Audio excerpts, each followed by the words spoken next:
Welcome to Work is Good, a CSM podcast. My name is Landon Buteau, and I host the show with my dad, Chris Buteau, the owner and president at CSM.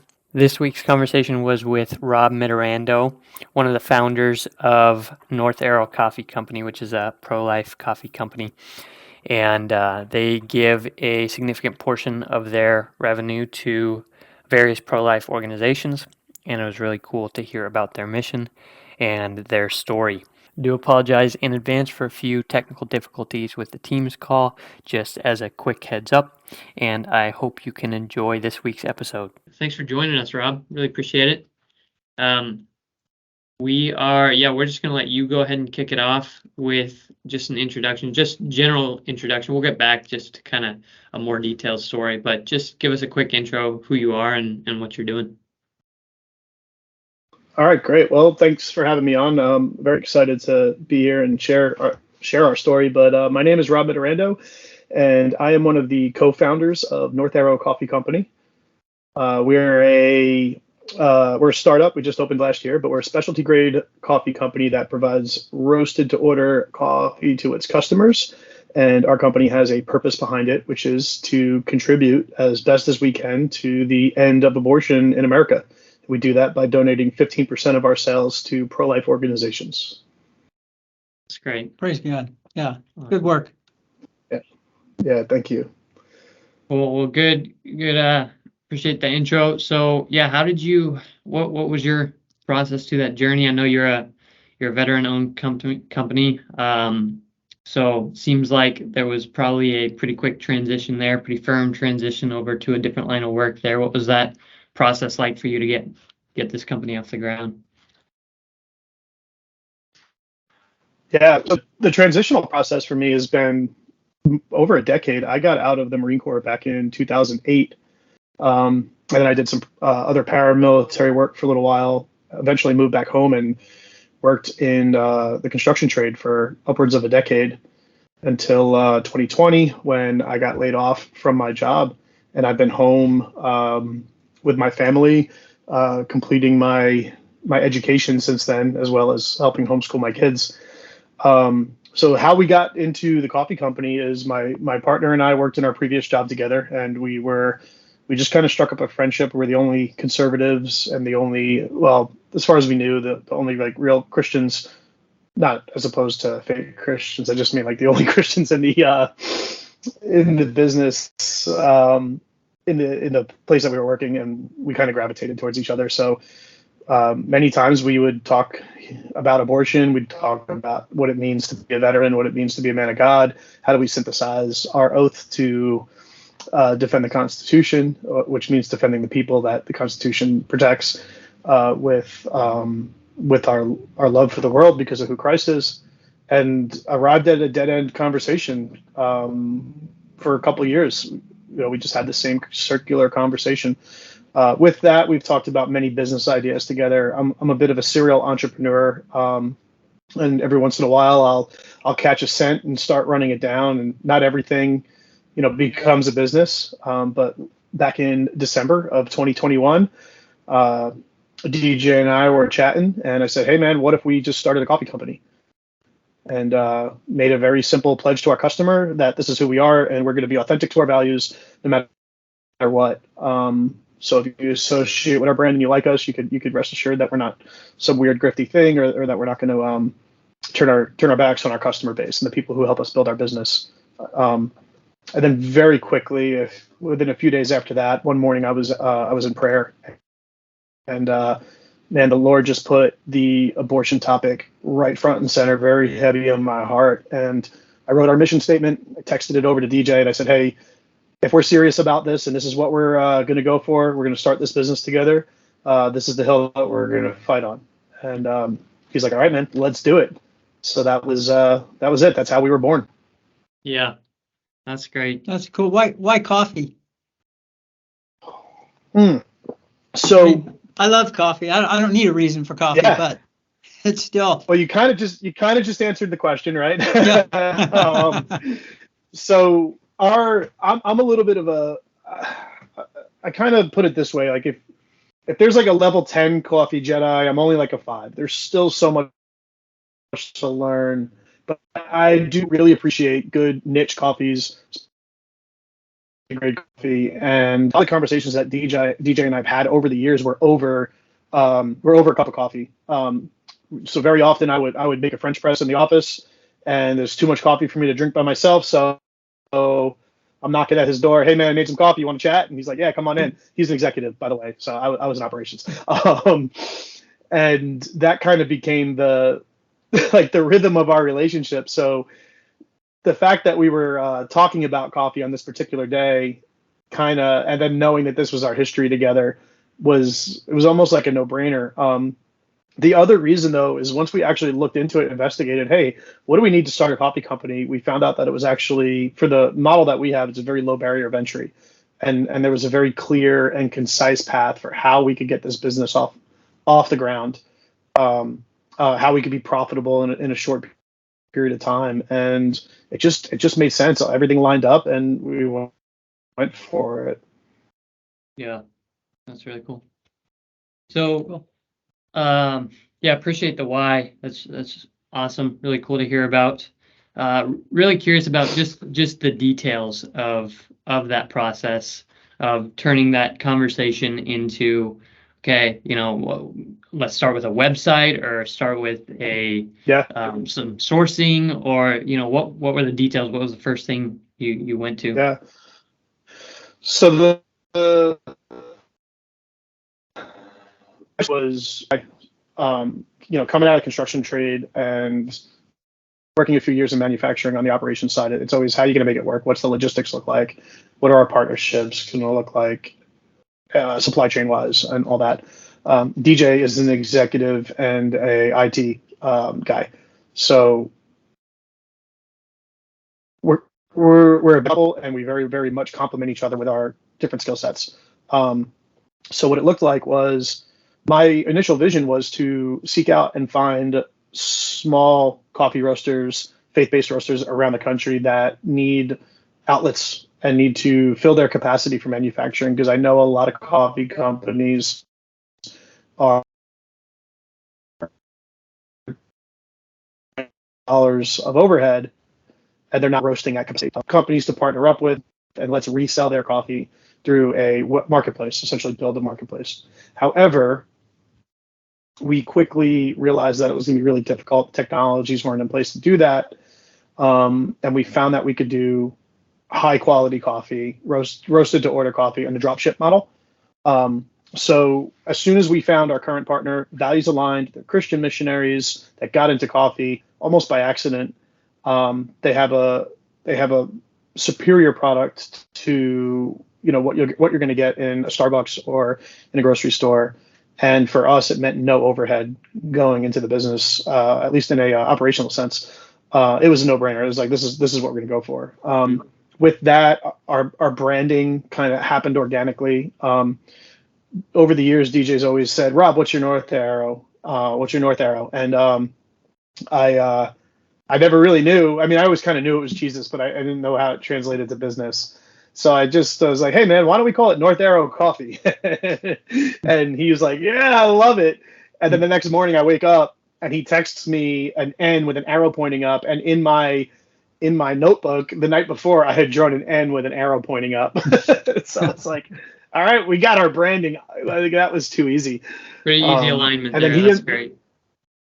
Yeah. And as soon as we had the name and the brand, he being the IT guy and that arm of this, he got the website going. He purchased domains. I mean, within 70 days, we were operational on a website, taking orders and ready to deliver product. It was really, really, like, conception to launch was short, faster than things I've done in the past, for sure. Yeah. So are you guys doing? So this may have been lost a little bit. You broke up a little bit in there. I may have missed this a little bit, but did you're just sourcing the coffee from that other company that you mentioned, and is it just the beans and you're doing the packaging and the distributing? No, so our roaster is a complete drop ship solution for us. So the way it works is our customer goes on our website, they place an order. We have a third-party app that integrates into our roasters manufacturing platform. I don't even know what they use. They see that our customer ordered a product, and they roast the coffee, they bag it, they label it, they put it in a shipping package with a shipping label, and send it to the customer for us. Wow. So we are completely hands off on the coffee. Gotcha. Our long-term goal is to roast our own coffee, and what's great is we've already discussed this with our current partner. And what will happen eventually is we'll get to a point where our needs are going to exceed their capacity. Right. And this is they've done this with other companies, and then at that point they'll actually help us transition into a model where we'll be roasting. The good thing is when we do that, we'll be at capacity for the equipment that we're purchasing, so our overhead will be justified. We'll have a much shorter ROI on the $350,000 or whatever it's going to be of investment for that equipment than if we had to do it last year to get started. Right. Yeah, makes a lot of sense. That's neat. So how do you go from zero to having the knowledge to craft good coffees? I mean, I know you're relying on this partner, but you still got to select beans. You've got to, you still got to make decisions, or is that all completely just in, hey, we want, we want a dark roast, we want a light roast, we want a South American coffee, we want, or tell me how much of how much are you becoming the craftsman, versus you just being great business and branding people and knowing quality and finding people who can do that for you and just saying, hey, produce, X number of products of good quality that we can sell at this price point. Yeah. So everything. So I would say right now, if I had to describe what I do, is I'm a curator. I'm curating coffees that are specialty grade, which is not just a made up term. I think some people throw it around loosely, but true specialty grade coffee is coffee that's graded and has scored above an 82 on the grading scale. The grading scale, I can never get the organization's name right, but it's kind of governed by, I think it's the American Specialty Grade Coffee Association. And anybody who says they're specialty grade coffee and is grading on that scale technically is supposed to be a member of that association. They should carry their seals on their website. We don't advertise those scores on our website because we're not the ones roasting our roast. Is providing that exceptional quality, that true specialty grade quality coffee. So what I do is I say, hey, send me these coffees, and I sample them, and I determine what flavor notes we're listing on the packages and all that stuff. I still have to do the work of product design. I just don't have to do the work of roasting, which is really nice for me. Long term, I want to roast, but it was this decision point of do I want to do it all at once and learn on the fly, which I've done it in construction, I've done it in other businesses, or do I want to just start with a really good product and build a brand? Yeah. So 90% of my job is sales and marketing. It is branding, sales, and marketing. But the 10% where I'm tasting coffees, we're having a coffee social this weekend at my house. We're bringing in some new coffees that we don't currently offer on our website, and we're going to get a whole bunch of our local customers. They're going to come over the house. We're going to feed them, and they're going to go around and sample coffees, and we're going to talk about those coffees. And those coffees are going to be products that we release now. So there is a fun process involved there of, I guess, craftsmanship or curating that we get to do. That's awesome. That's really cool. Yeah, I mean, it makes a lot of sense. The approach you guys decided to go for of, not having to do everything all at once and learn to build up a customer base and a brand with coffee you can trust and actually believe in. Obviously, I think that makes a lot of sense, and it's obviously working for you guys. So that's awesome. Talk a little bit about the day-to-day, if the 90% of what you are doing, what have been some key decisions you've had to make with that branding, sales, marketing process? Yeah. So we're completely self-funded, which means we're not funded. I've been out of the working marketplace for over 2 years now.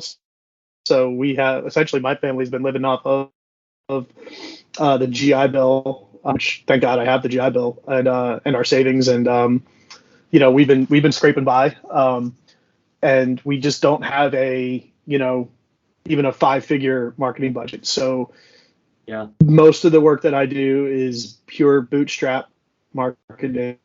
A lot of it's via social media. And then any chance I have to network with people,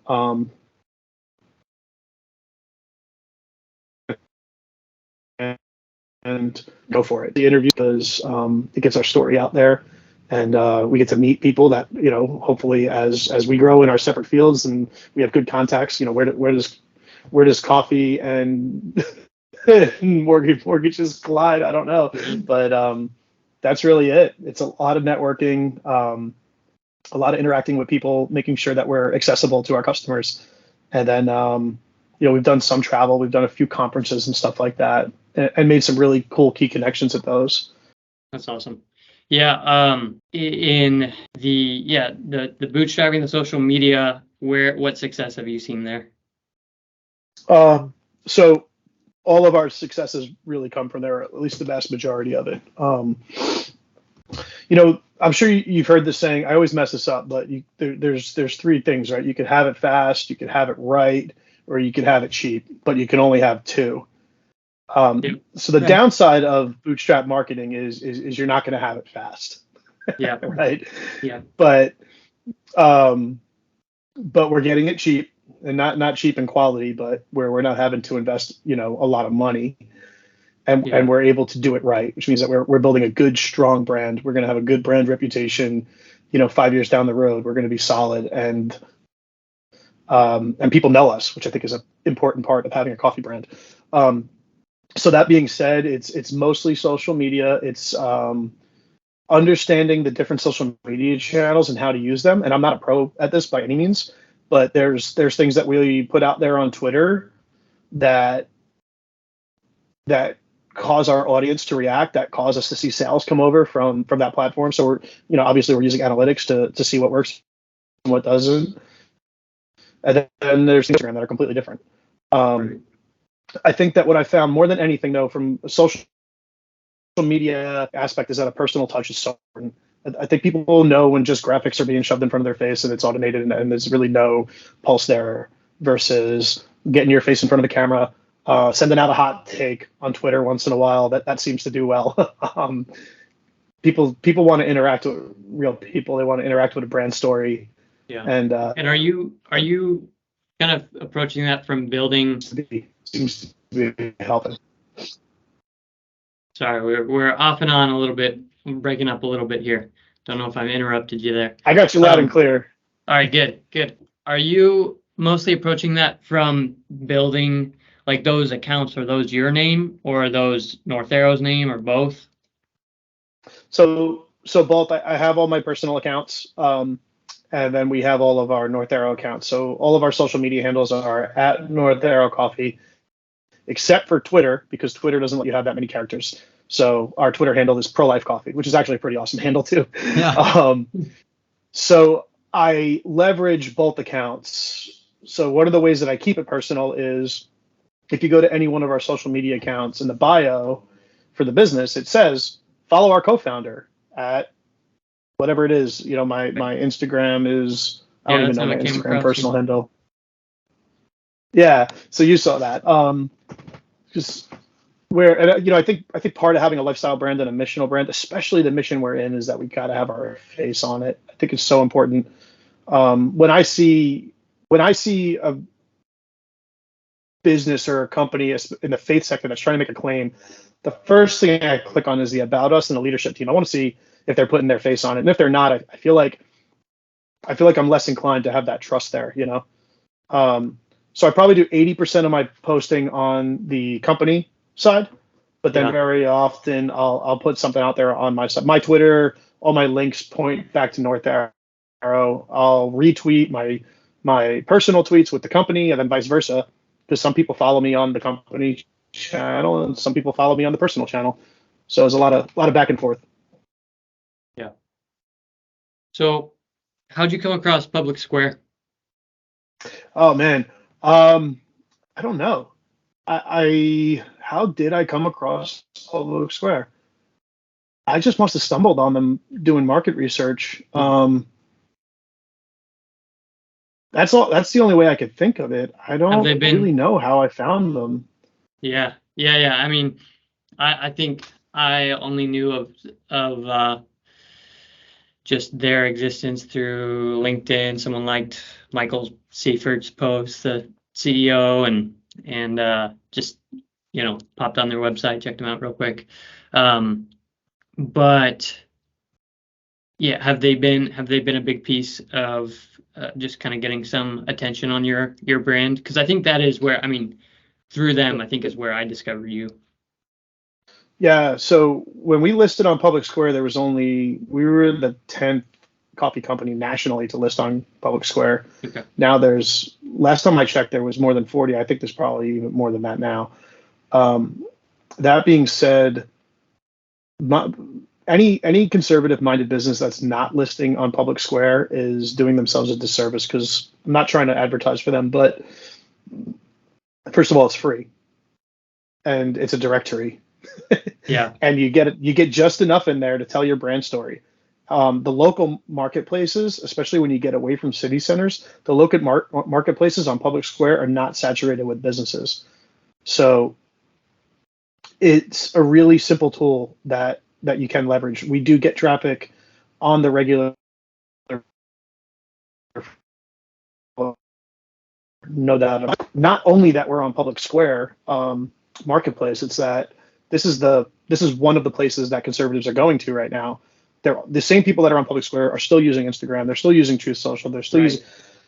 So we sprinkle our brand across all those platforms, because the more times people see this logo, the more times the better chance it is that it's going to register and become familiar, and something that they've seen in a few places. So I think Public Square has been essential. I don't know how many Public Square users are aware of the fact that you at least have to claim that you align with these 7 core values. But I would hope that helps people find reputable conservative brands as well. Yeah. Great. Yeah, that's good to know. I've sort of seen them in passing, various social media interactions I've had, and was vaguely familiar with them and vaguely aware of their conservative leanings, but really until we were engaged with this, and really until you just told me what you just told me, I didn't know kind of how fundamental and deeply that ran there. So that's cool to know. I'm definitely going to go put my name up there. Going to put our company's name up there. Yeah, I definitely thought of it as more of just like a product. Maybe that's just what I saw. I didn't notice a ton of services there, but no reason for us not to be there. Honestly. Yeah. So 6 months ago, it felt barren. Okay. And when we first kicked off, I was looking for CPA. I was looking for this, and really didn't see much on there. Now, if you need an IP attorney, they're on Public Square. If you need a CPA, they're on Public Square. There's mortgage companies on there. There's banks. There's Remax. I saw Remax is on Public Square now, which I thought was interesting. So they've really gained traction. They've also, interestingly, they've blown their own target, their own timeline out of the water, the growth. So I think they were too conservative when they launched at actually becoming a national platform, but they have been rapidly again just the number of coffee companies on there now is like, and yet I'm still getting referrals even in that long list, that alphabetical list that I'm not at the top of. Yeah. So people are using it. I think I need to change our name to A1 North Arrow Coffee on there so we can get to the top of the list. That's funny.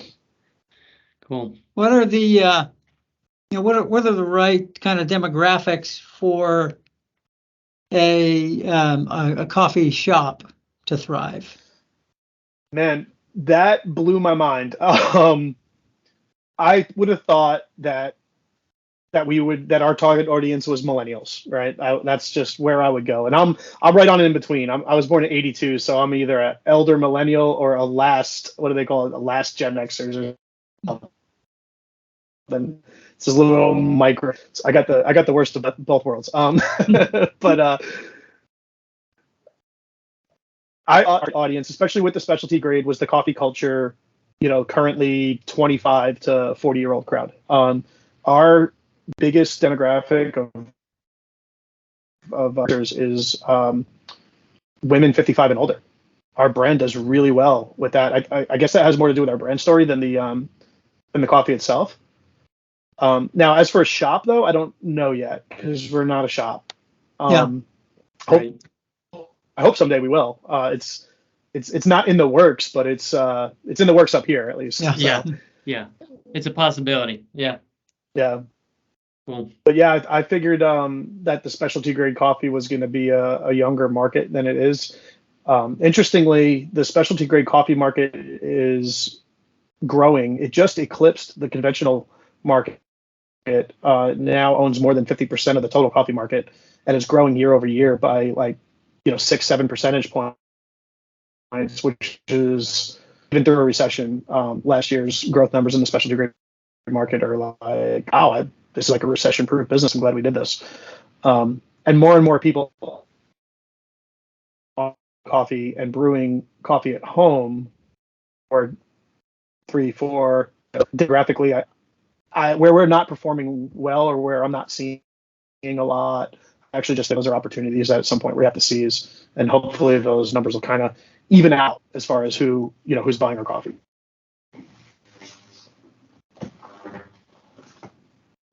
Awesome. Any more questions, Ted? What's your favorite way of making coffee at home? All of the ways. No, it's either what coffee maker I most recently bought, Yeah. or it depends on the coffee or what I'm craving. I'll tell you, my daily routine most days is a cafe Americano. So pull a double shot of espresso, drop it into some hot water. That's how I wake up in the morning. But I love a good pour over. I don't know if you're familiar with a siphon pot, but I usually do an afternoon cup of coffee around 1-2 o'clock, and today it was the siphon pot, which is a fun way to make coffee, and it's a great conversational piece when you got people at the table. Yeah. But yeah, it's hard for me to peg down one. Is that the one that is a double stacker? It looks like it's got kind of 2 layers. Okay. Yeah, it's siphoning water. Yeah, the It's water like, boils in the bottom. Okay, that's right. The water boils in the That's bottom. fascinating. The pressure of the steam forces the water up a tube into the top chamber where it brews. And then when you take the flame away, the air and the steam inside condenses down, and it draws the coffee through the grinds, through the filter, and into the bottom. It's super clean cup. You get no on top, and you really get the flavor profile of the beans. I would say that if you're like a real connoisseur, it's probably one of the best ways to go. But I like my espresso machine too. Mm-hmm. So that's how my grandmother made it, right? I mean, that's really, really old school, right? I don't know. I feel like I don't know. I know the old Italian mocha pots were like, that was like what my grandfather had on the stove, and then the old, those were it for a long time. But Yeah. Now, what did you call them? yeah, A what pot? Mocha the mocha pot? pots, Yeah. the little stovetop ones, similar concept. You got a bottom chamber with water, and then it pushes up. Yeah. The little different than the siphon pot because it doesn't come back down. Ah, it doesn't come back down. Okay. Is that similar to the AirPress? How that AirPress works? Similar concept. Yeah, you're taking hot water and forcing it through the grinds. Yeah, sounds like most coffee. Yeah. Yeah. Well, yeah. I mean, yeah. There's always variation. You do Yeah, get different flavors out of it and all Yeah. that good stuff. Yeah. I've been that's one I've been sort of curious about, but never super motivated to go after. The But AeroPress. yeah, it seems convenient. Everybody. Like for it's pretty small setup, right? Pretty portable, small setup. Yeah. So yeah, you can take it to the office with you. Travel with it. Everybody I know that has one raves about it. It's probably the one thing I haven't gotten around to yet. But I've heard nothing but good things. Yeah. It doesn't, although there is a misconception, it doesn't make espresso. It just makes coffee. Yeah. And there is a difference. There is a difference in the two. Yeah. But there's nothing wrong. I like coffee, so. Yep. Cool. Well, awesome. Thanks, Rob. Really, really fun to hear your story, and excited to follow you guys. Of course, see what's next for you guys. Yeah, excited to get your coffee. Yeah, I want to. Once we end the interview, I'll put it in. But Yeah. I want to check on your order, see where I'm it is. sure it'll come. Yeah. Yeah. No, I think that's all we have. I mean, really, really enjoyed it, and happy to stay connected, and maybe we can have another one of these conversations not too long here. Yeah. Anytime you guys want to have me on, thank you for reaching out, and I love doing this. So I love the opportunities. So just happy to be here. Well, thank you for your service too. No, that's not an easy sacrifice to make, and thank God that you're home safe now. But thank you for doing all that for us. Yeah, I'd say my pleasure. I never know how to answer the thank you for your service. Yeah. I'd say my pleasure, but it wasn't always pleasurable. Your honor. It was your honor. It was my honor. That's a great way to put it. Yeah. Thank you. Yeah. And I'll throw out there for you, Rob. Is there anywhere that's easiest to access you, social media, website that you would recommend for listeners to go to? Well, the website's www.northarrowcoffee.co. We try to encourage everyone to follow us on social. All our social handles are at North Arrow Coffee, whether it's Instagram, Facebook, TikTok. Unless you're looking for some hot takes on Twitter, and check out Pro Life Coffee. We post our sales and giveaways and stuff on social media channels too. So if you're we like to have some fun with that way too. So go follow us on Instagram. Maybe you'll get some coffee in your mailbox. Yeah, that's awesome. Awesome. Thanks, Rob. All right, thanks, Rob. Thanks for listening to Work is Good. If you enjoyed it, share it, leave a review, and listen next week.